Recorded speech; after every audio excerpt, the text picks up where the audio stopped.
Ndị be anyị kenekwanụ m unu. Anyị sị ka ụbọchị nketa mara na anyị na mma. Anyị sị ka nke onye chiri ya zelụkwa dịka o si dị ya bụkwa Easter News 24 ka anyị si were wetara ya bụ ozi unu je gị n'ugbu a n'iru akwụkwọ n'ụbọchị uruchi nketa gbasịta maka ya bụ ife na-eme n'obodo nọ n'ime ya anụ nwere onwe a na-azụ n'ala Igbo. Alright, dịka o si dị ka agbapụ na ya ọsọ ife a according to one of the Biafran activists, Finland-based activists ya bịa wetara anyị ozi a n'iru akwụkwọ. Quote, as they hot, so we they bring them to your doorstep.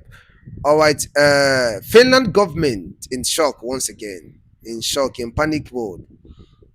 After Russia and Greek sanction them on human rights violation on Mars Simon Ekpa, the Biafran Prime Minister, and the struggle of Biafra. All right, here the news in details. This is according to the Biafran activist Wetera Yabozi. Can go there before Jimakia Webia. You can say drop right feature no think again. All right, over to you, sir. Simon Ekpa has raised concern over the gross human rights violations and abuse in Nigeria and have said this as a very strong point against the Nigerian state, citing that the Nigeria ranks 120 out of 140 countries in the 2024 human rights violations and the rule of law, compliance with the rule of law index, that Nigeria fell below the average and falls behind the war-torn Ukraine, the gang-plagued El Salvador, and the military-ruled Niger Republic. This is a very strong point to present against Nigerian government, as Simon Ekpa is well prepared and well informed with the right information to decimate the Nigerian government and to frustrate even Finland, despite the conspiracy alleged by the Finland ambassador to Nigeria, that this is not going to work according to the European laws, that any violation of fundamental human rights and abuses by any government will not be tolerated. And as such, the European countries has no confidence in the justice system of the Nigeria, as their ranking in the human rights and the rule of law compliance is abysmal. It's quite worrisome, and this has given Simon Ekpa a very good advantage to dislodge and frustrate every effort by the Nigerian government and any other, of course, party who might want to subvert the course of justice. Simon Ekpa will argue his case very clearly as he presents the report, a validated report certified by the World Justice Project, that want to constrain certain governments or regions on the abuses and excesses, abuse of power. This is a very strong point, and with this development, there is no one who can consider Nigerian government to win this case against Simon Ekpa, because he's going to present and publish the report certified and made known or public before the court of law. And with this, his safety, of course, in Nigeria cannot be guaranteed with this level of violations to the human rights and the rule of law. Nigeria is behind the military-ruled Niger Republic than Nigeria, who claims to be a democratic client or a democratic system. It is quite unfortunate, and this indication is something that will be used against the Nigerian government, despite the call by Tinubu and the Chief of Defense Staff. They knew that, of course, the ICC, International Criminal Court, are conducting a prolonged investigations over the alleged massacre of Igbos under Buhari's regime and the continued abuse of fundamental human rights, and against the continued detention of Mazi Nnamdi Kanu, the leader of the indigenous people of Biafra. So there is no way the Nigerian government can convince the EU courts to repatriate or in any way send back Simon Ekpa, who happens to be the citizen of the European nation, where, of course, Finland is part of this. He's a Finnish citizen, and there is no way the Finnish government can jeopardize the life and the interests of their citizens, especially when it borders on issues of rule of law and compliance to the fundamental rights of the people, of humans. Haven't seen Nigeria in the light of these current statistics or certified statistics published. It is very difficult for Nigerian government and the military to argue their case. There have been alleged violations against the military, of which the Chief of Defense Staff and the Attorney General of the Federation was worried over the prolonged investigations against the military over the purported violations to fundamental human rights and forceful disappearances.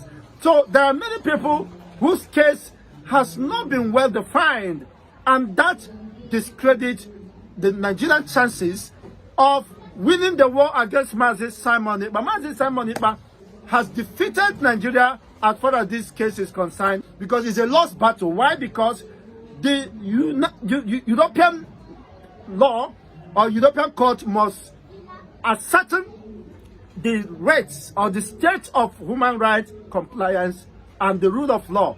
You see, can you ascertain or confidently convince the European countries or European court that Nigeria adheres and complies to the rule of law? Well, they are there to argue their case, but the information or whatever they needed to know is before the public domain. So Simon Ekpa and his legal team will catch on this. And of course, we frustrate and strangulate any move, attempt, or argument in that regard, that he cannot be pre-exposed to a country or a society where there is gross violation of fundamental human rights and non-compliance to the rule of law. Just as Mazi Nnamdi Kanu case, there have been court ruling and injunction, a consistent injunction by the appellate court of law that Mazi Nnamdi Kanu should be released, having been acquitted and discharged, and yet he's been held based on whatever they claim to be political reasons. Well, the truth is that the European courts and the European nations understand the place and position of Nigeria when it has to do with the rule of law and the compliance to the fundamental right of the people. How can that be protected? Of course, it's quite unfortunate, as we are seeing gross abuse of the fundamental right of the citizens. It's very disturbing, and this is a sense of worry for anyone concerned. So with this development, you understand that it's a lost battle for Nigeria, the rendition or the extradition of Mazi Nnamdi Kanu, despite whatever position Finland might hold, trying to bargain with the Nigerian government. Of course, that is a dead end, because it cannot work. It cannot work because the Finnish authorities and the Finnish law cannot be compromised just for political gains, and the rule of law must be strictly adhered when they finally gets to court. And Simon Ekpa is warming, very much ready, of course, to give the deadliest blow, litigations that will dismantle the Nigerian argument against him, and eventually he will walk out free, as been speculated in no distant time. Aisha Yusufu has taxed Imo State Governor, Enugu State Governor, Anambra State Governors. Stop blaming government. You are the CEO of your state. You are the executive governor. Now, since you go to Abuja to collect money, then take responsibility for the insecurity in your state. What do you have to say about it? Now, thank you for that wonderful question. I think being the governor of the state, you have every power for you to make sure that you get security votes from the federal government. By so doing so, what are the governors doing with this money? Stop coming out to tell the people that there is insecurity in my state and that unknown government have been killing. The government need to take action and put an end to all this and stop apportioning blames. The people you are apportioning blames to are the people who their lives and properties are what entrusted in your hand as the chief security officer of the state. So for a governor to come and start telling people that see there is insecurity in my state, I think to me the governor need to stand up and then act now, because every now and then allocation is being shared for you, security vote is being given to you, and you have the mandate. The primary function of government is to protect life and property. Yes. So if you cannot protect life and property, then why are you the governor? But some have said that the governors have no power over the military. That it's only the president as the commander-in-chief of the armed forces. What do you have to say about that? The governor does not have power over the military. That is true. But see, the question is that can the governor summon military chiefs in their states, I mean the division's commander, to sit and dialogue for a way forward? The answer is yes. So if we can do that, so indirectly it's have power over the military. Now when it calls for security meeting, don't this man don't these guys attend in his various place? They do. So the president should not come and say that he does not have the governor should not come and say he does not have power. We still have killings in Imo State, Enugu State, and some other states. For how long can we continue in this path? The people are scared of their lives. The people cannot even access government, access those who they claim to be what electorate. We cannot access people that give us the mandate. So how long can they continue like this? So I think the government of these states on their own, they need to up their games. You must up your games as a governor if you don't want to be sacked come 2027. But there's always been this fear that the votes of Nigerians does not count, and that is why our elected officials are acting this way. That assuming our vote is counting, they will sit up knowing that if I don't perform, no second term for me. You agree with that statement? Our vote does not count. I cannot say if our vote count or not, because I have not conducted any election. So what I'm to say is that people have lost confidence in the INEC. In the power. The reason why they've lost. You've lost confidence because so many persons have seen the case of Hope Uzodinma when but reason best the court knows why he had to give it to him. But someone who came forth in the election was uplifted and then he came forth. So the court cited some reasons which Hope Uzodinma became the governor. Reason best known to them. I am not in the position to speak for the court. But one thing is that INEC needs to be the trust of Nigerians again. You saw what happened in last election. As allegedly reports, the results were changed in the RAECT portal. So I don't know how true that allegation is, but see, it has been going viral. So these are things INEC need to repose that confidence in the average Nigerian. And for the governors too, how much is being given to you on a monthly basis? If you get money on a monthly basis, then why don't you make sure that these people who gave you the mandate to protect them, you can as well protect them too? Because the people cannot always be one-sided every time. The people need to benefit from dividends of democracy, and when they have to benefit from the dividends of democracy is by what? By inclusive governance. The people need to feel the government impact. Not every time you come here and say on government has attacked the people, you come and start creating fear. These governments are even creating fear in the life of the ordinary man. We've seen the governor of Enugu State who has declared that Monday is no longer a sit-at-home in Enugu State. When people are saying that, you are seeing that as the governor. can you come and secure our lives? I mean, the other people, because you see this sit at home every Monday. Some are doing it maybe out of respect for Nnamdi Kanu, but some are doing it out of fear. It is two ways. People are telling the governor, please find a way to secure. Our police cannot be everywhere. What do you think? Because sit at home every Monday, it might be affecting the economic activities in the southeast.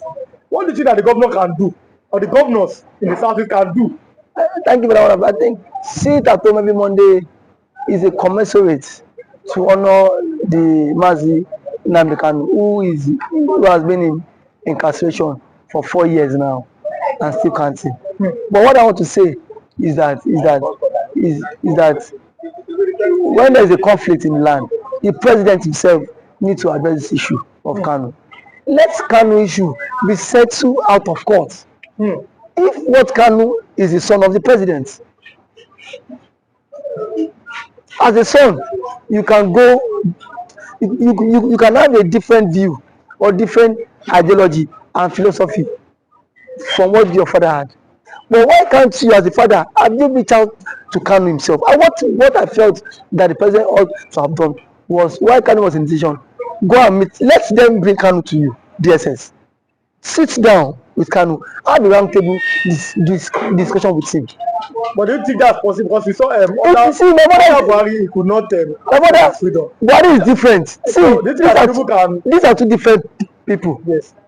If you want the security apparatus cannot be everywhere, and these guys are what, overstretched. Yes. These guys are also overstretched. So the president is the father of the nation. Yes. Since the president is the father of the nation, he should at least reach out to this guy, even to the Ohanes in Igbo. Whenever he will want to invite some Igbo politicians and some Igbo stakeholders to sit on a round table and discuss with Kanu.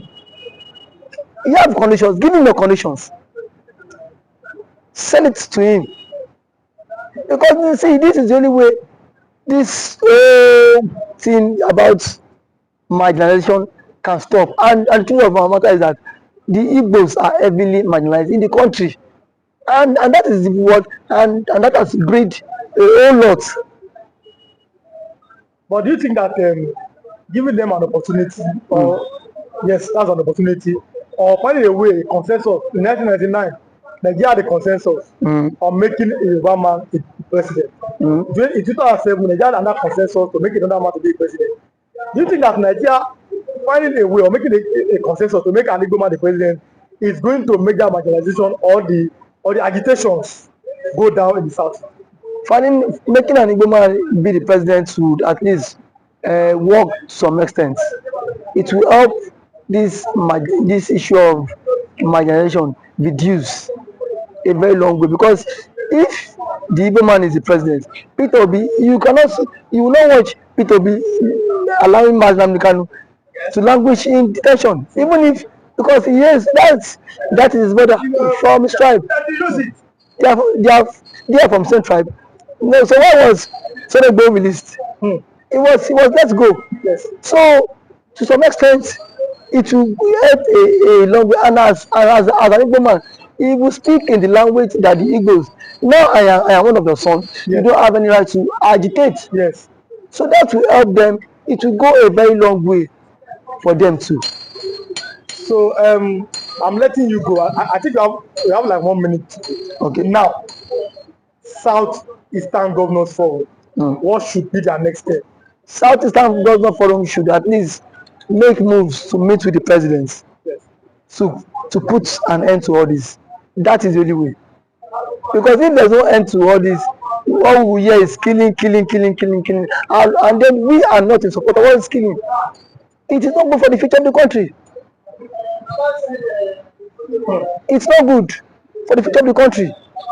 Okay, thanks for coming. Thank you for always having me. For that wonderful question, the outcome of this great platform. First and foremost, I want to say, someone has come out to say, or has outlined countless times, that he said that the Nigerian government cannot win Biafra with a barrel of gold for the second time. Now when he said that, see, Nigerian government cannot win Biafra with a ballot of God.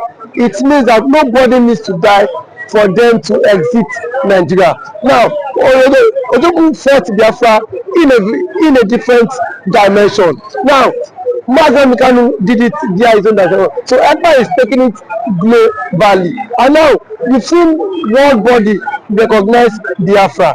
We've seen the UN and then some other global body have come out to endorse the Biafra struggle. So kudos to him, it is a plus. Some persons have come out to say that Samonekpa should be discredited, the likes of Ohanes Edigbo and that of the southeastern governors. But my question is that you said Samonekpa should not be taken serious. Then who should be taken serious? The government who is not willing to protect our people? Is it the people who have refused to speak up when the Igbo man has been marginalized in the country? Is it the same governors who have become a tools in the hands of their Fulani master? So for you to even have a character like Samonekpa and Nnamdi Kanu to have come out to say enough is enough, that we are tired of this contraption called one Nigerians. It shows that these people have this mindset that see they can no longer be the slave. So for him to have even gone as far as to hire lobbyists that will speak on behalf of Biafra in the world in the UN summit, to me it's a plus, and that alone the voice of Biafrans will be heard globally, and the voice of an Igbo man is also being heard globally. Now let me take it back the line. When Southern Sudan and South Sudan wanted parted ways, nobody killed each other. Nobody go through the route of violence. It was done amicably. So if Samonekpa is doing it amicably, for him to convince world leaders that this thing is possible, and why the government of the day, the present government of Nigeria, are not seeing it that way. Thank you. You can also to the government, to the Nigerian government, be worried about this. Why would they be worried? The same people have sent assassins to kill Samonekpa. Now only he has escaped. So see, one thing about it is that ndị banyị ngwa ekenekwa enyi m unu ọzọ dịka ibe ya bụ ihe abụọ Eastern News 24 ka anyị si wee wetara ya bụ ozi unu nụrụ ugbu a n'iru akwụkwọ ekefu nwere ikwu gbasịta maka ya bụ ife ndị a niile wetara unu drọpụrụ anyị fiche n'ụdị nke gị na Eastern News 24 ebe anyị si wee wetara ya bụ ozi dị oke mkpa ngwa nke mesịa na ụmụnne m